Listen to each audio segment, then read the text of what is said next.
pyramid of wealth. This is a topic when you start talking about money, a lot of people get very offended for some reason. They don't like talking about money. It's almost taboo when you start talking about how much money people make. It's something people keep behind closed doors, and as a kid you're told it's rude to ask someone how much money they have or how much money they make. I'm not sure why this is, why we are so secretive about money and why we are so afraid to talk about it, but I want to give you guys a very valuable lesson here on the pyramid of wealth, because your idea in life is, or your plan in life is to eventually make it to above where you were born. The truth is, there's nothing you can do about where you started. You may have started in the comfort zone, you may have started in the zone where you're just surviving, or you may have started off in a family that's in debt. There's nothing you can do about that, but you can climb the pyramid of wealth by following plans and by doing things to improve your situation. So unfortunately, life is not fair, and many people start off in the area of comfort or the area of a family that's thriving or a community that's thriving, while some of us start off in the zone of surviving or being in debt. And there's nothing we can do about that, but we can definitely climb out of that class and we can rise above and climb the pyramid here. So the way it breaks down is this. You have different levels. This is the $0 line right here, okay? Unfortunately, many of us fall below that $0 line. You don't have a penny. In fact, you owe money to people. You are in debt to other people. Every dollar you're earning is going to someone else because you're not saving any money. You're in debt to other people.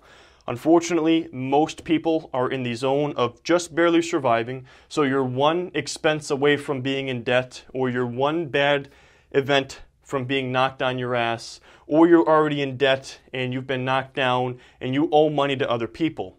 And then a smaller amount of us are in that comfort zone. We are not by any means free. You're not off going on vacation. You're not traveling the world. You're working a lot. You're working hard, but you're comfortable.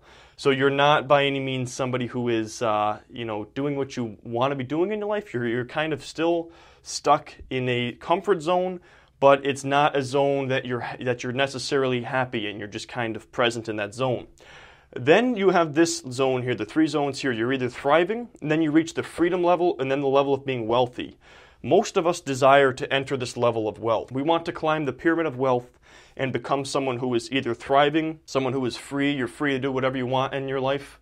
You're able to travel. You're able to do what you want with your time. You don't have to follow someone else's schedule. And then, of course, the wealthiest of all, those are the people that really don't even have to work anymore. They could just sit back and do whatever they really want to do in life. If they want to kick back and do nothing and, travel the world for a year and do whatever they want, they're able to do that because they've built so much wealth and accumulated so much wealth that they own their life at that point, and they don't have to do anything they don't want to do.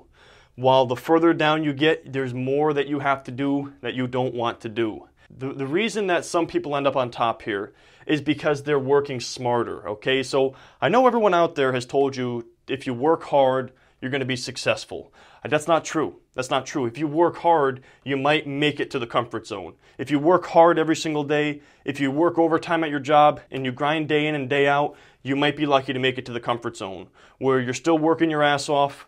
You're not making a ton of money, but you're not in debt, and you're not just surviving, you're comfortable. So if something came along, if some expense came along, you'd be okay. You're certainly not free, you're certainly not thriving, and you're not wealthy either. So if you're looking to make it to that comfort zone, then you just need to work hard. You got to put the hours in, you have to educate yourself, and you have to be a hard worker as part of the working class. There's a reason the middle class is called the working class, because they are the hardest workers. How do you get above the level of comfort? You need to start thinking. You need to be a smarter worker, not a harder worker. You have to create ideas. So the way it works is this. The people at the top, the rich people, the CEOs, the leaders of the world, they're creating ideas, while the working class is building the ideas. So if you want to be someone at the top, if you want to be wealthy, if you want to be free, in control of your life, you need to start creating ideas instead of building ideas. Now, why are the people at the top making more money? It's because there are less of them out there. There are less people out there who are creating ideas and far more people building ideas. This comes down to supply and demand. When there's a large supply of hard workers, they're not going to pay them very much money because they're easy to replace. But when there's a high demand for a smart worker who creates ideas, there's going to be a much higher price paid for that person's ideas and as far as what you pay that person to do their work. So you need to make yourself be in demand.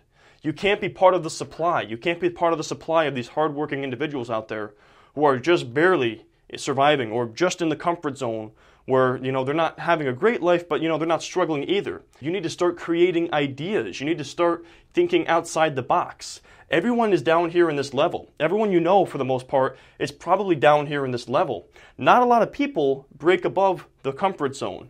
Very few people do, in fact. And the unfortunate truth is you generally become what you surround yourself with.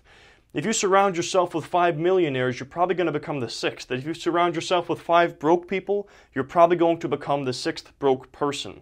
So you can't control where you're born and what level of the pyramid you end up in when you're born, but you can control the people you listen to and the people you follow. So if you want to become the 6th millionaire, you need to start following millionaires and surrounding yourself with influential people and learning how to climb the pyramid of wealth to eventually get to a point where you yourself are thriving. I know a lot of people would use this type of video to then go, here's my millionaire mastermind course, but that's not me, guys. I'm just out here trying to inspire you guys, and this is stuff that really helped me along the way decide to leave the working class. That's what I did before I did YouTube. Before I was full-time out here talking to you guys and inspiring people, I was part of the working class. And the reason people in the working class are so miserable, or many of them are, is because it's not creative work. You're a worker bee. You are just building the ideas that other people came up with, and you're being paid a small amount of money in order to do that. You're being paid, in some cases, just enough to survive, and if your skill is in high enough demand, you're paid just enough to be in that comfort zone. You need to start doing things that no one else is doing if you want to break out of this zone that you're in. And the reason people at the top tend to be happier is because they're creating. You need to be creating and using your mind. A lot of people in the comfort zone, a lot of people in the working class, they don't have to think very much. Their jobs are very monotonous. You do the same thing day in and day out. You're doing things that nobody at the top wants to do, so they push it to the bottom and have the working class do it. And I hope you guys aren't insulted by this. I'm in no way saying any person on this pyramid is better than the others. I just want you to understand there's a set method of pushing up and getting above the comfort zone. And I want you guys to just start thinking about creating ideas instead of just building ideas and building someone else's dream. Anyways, guys, that's all I got for this video. This is the Pyramid of Wealth. If you enjoyed this video, please drop a like. And if you are new to my channel, please consider subscribing to be notified of any future uploads. And as always, I thank you for taking the time to watch this video.